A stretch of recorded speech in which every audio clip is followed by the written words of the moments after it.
शर्मा, जिस तरह महाराष्ट्र में उथल पुथल हो रही, क्या कहेंगे उसके लिए?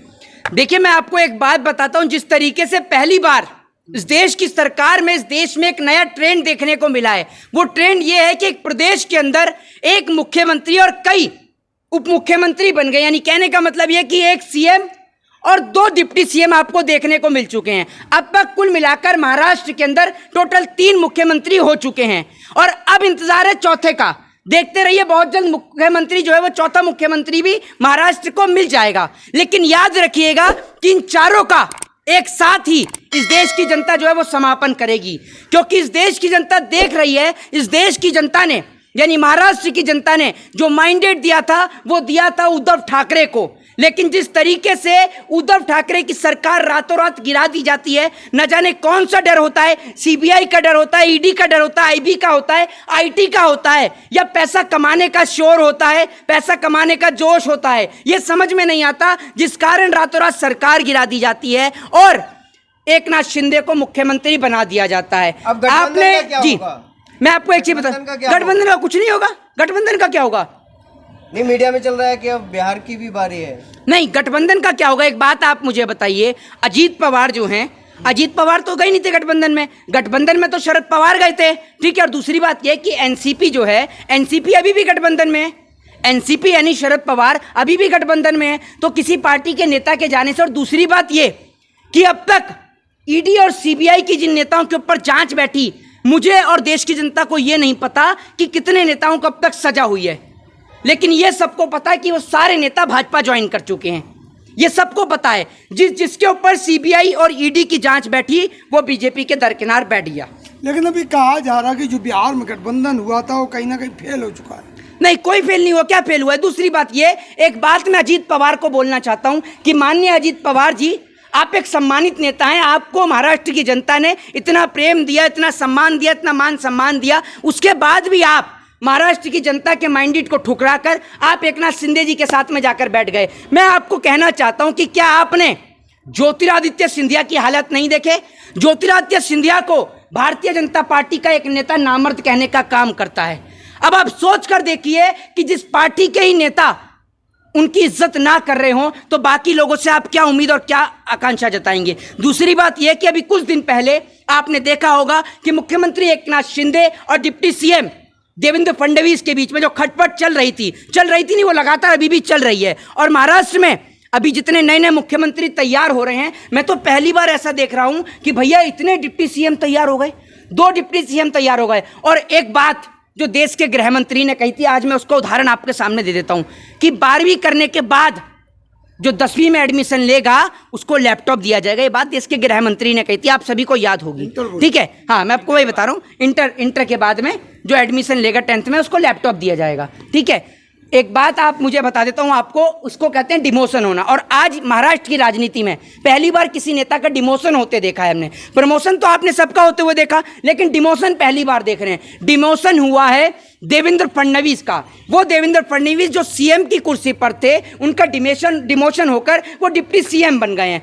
अब आप देखिए, जिसको महाराष्ट्र के अंदर जिसको बीजेपी से संबंध हो, जिसको ऊपर ईडी, सीबीआई, आईटी, आईबी या कोई भी उसको परेशान कर रहा हो, तो जाइए और भाजपा की शरण में बैठ। आप ये बताइए, गठबंधन कैसे टिक पाएगा जो अभी से लोग टूट के जाने लगे? एक बात आप मुझे बताइए, पार्टी के मुखिया तो अभी भी जुड़े हुए हैं। तो पार्टी के मुखिया, मेरी बात सुन लीजिए, पार्टी का मुखिया कौन है? वही जाने लगे। आप कल महाराष्ट्र में चुनाव करा लीजिए। महाराष्ट्र का चुनाव क्यों डिले किया जा रहा है कारपोरेशन का, मैं आपसे पूछना चाहता हूं। बीएमसी का जो चुनाव है महाराष्ट्र का, वो क्यों डिले हो रहा है? मुझे सवाल का जवाब दीजिए। सरकार घबरा रही है, सरकार पे बौखलाहट है, तभी तो सरकार सारे नेता मंत्रियों को जोड़ने में लगी। और मैं आपको बता दूं, ये कल आप महाराष्ट्र में सीएम का चुनाव हो जाए, ये 4 के 4 जो सीएम, 3 सीएम जो अभी देखने को मिल रहे हैं, चौथा भी आने वाला है।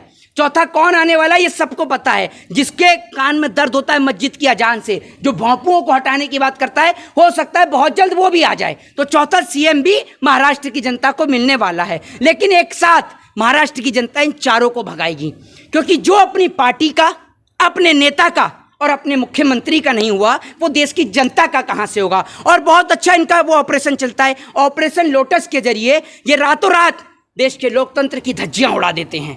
रातों रात न जाने क्या करते हैं, कैसे डराते हैं, क्या करते हैं, लेकिन कैसे भी कर कर विधायकों को खरीद लेते हैं ये लोग। क्या लगता है 24 में कोई चेहरा है मोदी जी के सामने? मोदी जी के सामने ये तो सर्वे हुआ था, आपको पता नहीं है? उस सर्वे में पूरी जनता ने अपना माइंडेड रखा। दूसरी बात ये कि नरेंद्र मोदी जी कोई फेस, कोई चेहरा नहीं है।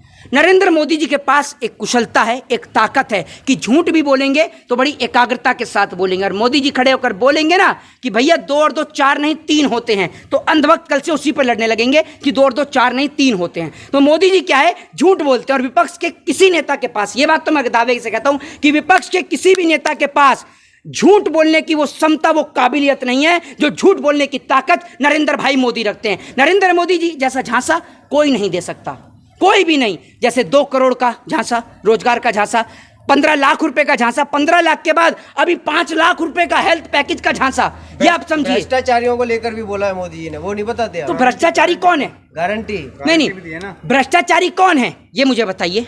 ये कौन है हेमंत विश्वा शर्मा, जिसके ऊपर सीबीआई ईडी की जांच बैठ रही थी? कौन है हेमंत विश्वा शर्मा, बताइए ना। पहले कांग्रेस में था, बीजेपी में आया, सारे आरोप मुक्त हो गए।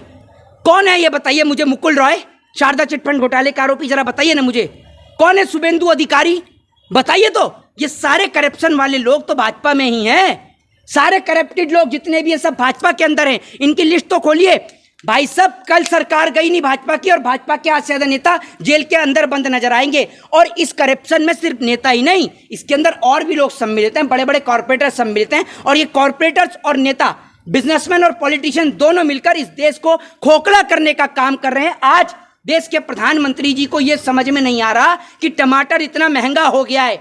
मोदी जी को तो कोई फर्क है नहीं, मोदी तो टमाटर खाते नहीं खाते ना, मशरूम खाते हैं, वो मशरूम खाते हैं, इसलिए मोदी जी को कोई फर्क है नहीं। जनता महंगाई से मरे तो मरे, किसान मरे तो मरे, मोदी जी को कोई फर्क नहीं है। ये आगे पाकिस्तान पर, ये आगे पाकिस्तान तो कहता है पाकिस्तान में 400 रुपए केजी है। अरे आप पाकिस्तान में रहते हो या यहाँ रहते हो? पाकिस्तान वाले तो भूखे नंगे घूम रहे हैं, आप भी भूखे नंगे घूमो हैं।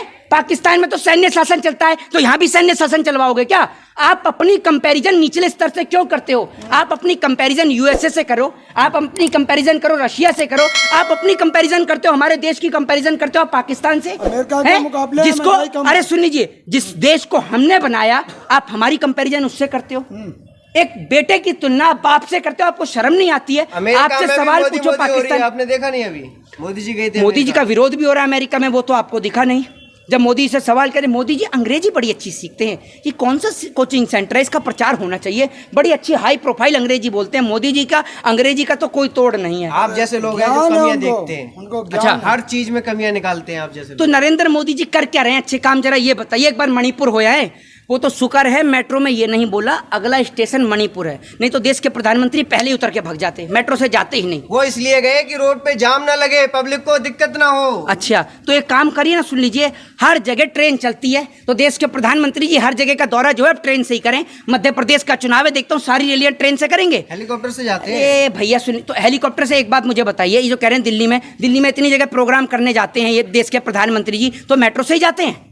ये तो बताइए। मैं तो कहूँ देश के प्रधानमंत्री पार्लियामेंट भी मेट्रो से आए, फिर जाम नहीं लगेगा। जहां उनको लगता है पब्लिक को परेशानी होगी, परेशानी का सॉल्यूशन देखते हैं। तो गए क्यों नहीं फिर मेट्रो से? सिर्फ आया है मेट्रो से, जाते वक्त जाम खत्म हो गया, जबकि जाते वक्त तो ज्यादा जाम होता है। गए क्यों नहीं फिर मेट्रो से? इतनी चापलूसी करना बंद कर दीजिए, जूता मत चाटिए नरेंद्र मोदी जी का। जय हिंद, जय भारत, वंदे मातरम।